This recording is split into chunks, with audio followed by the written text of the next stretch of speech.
bimbingku di malam pun tenggelam.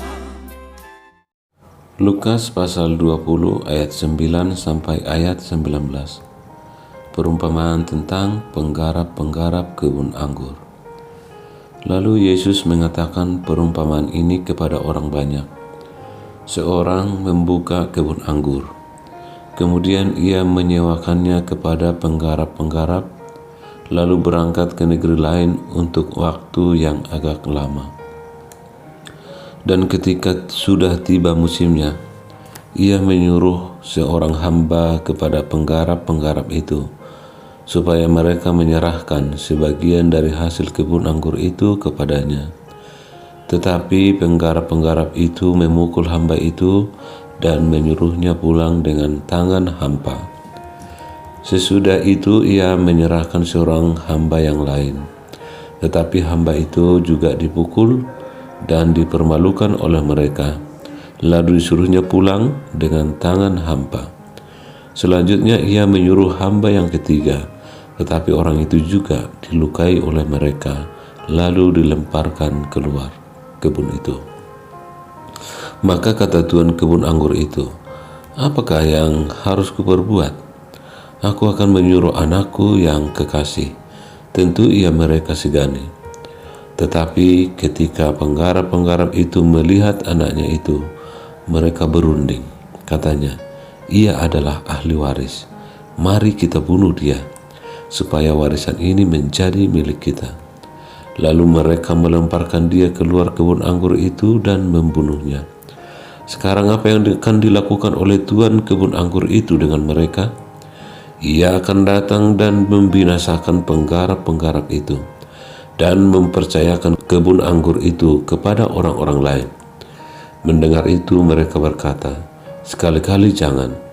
Tetapi Yesus memandang mereka dan berkata, "Jika demikian, apakah arti nas ini? Batu yang dibuang oleh tukang-tukang bangunan telah menjadi batu penjuru.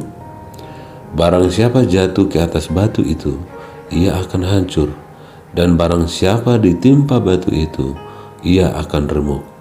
Lalu ahli-ahli Taurat dan imam-imam kepala berusaha menangkap dia pada saat itu juga, sebab mereka tahu bahwa merekalah yang dimaksudkannya dengan perumpamaan itu, tetapi mereka takut kepada orang banyak.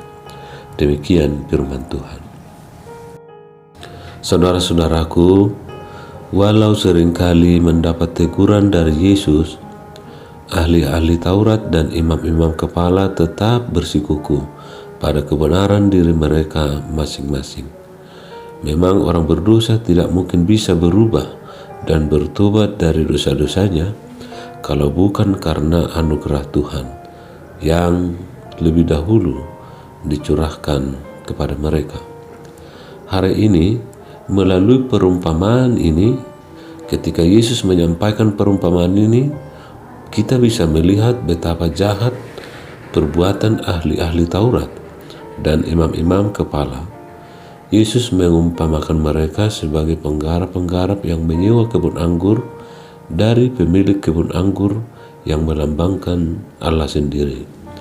Ketika suatu kali si pemilik mengutus hambanya untuk meminta hasil kebun anggurnya, para penggarap kebun malah memukul dan menyuruh dia pulang tanpa hasil. Demikianlah kejadian ini berulang-ulang sampai hamba yang ketiga diutus. Terakhir, si pemilik kebun anggur mengutus anaknya sendiri untuk melakukan tugas yang sama seperti yang telah dilakukan hamba-hamba ayahnya sebelumnya. Namun apa yang terjadi? Mereka melempar si anak keluar dan membunuh dia karena dialah ahli waris dari pemilik kebun anggur itu. Para penggarap ternyata tidak melaksanakan tugas dengan benar. Malah mereka melakukan kejahatan yang luar biasa. Maka Tuhan Yesus menegur dengan keras bahwa barang siapa yang masih bermain-main dengan Tuhan, akibatnya ia akan hancur dan remuk.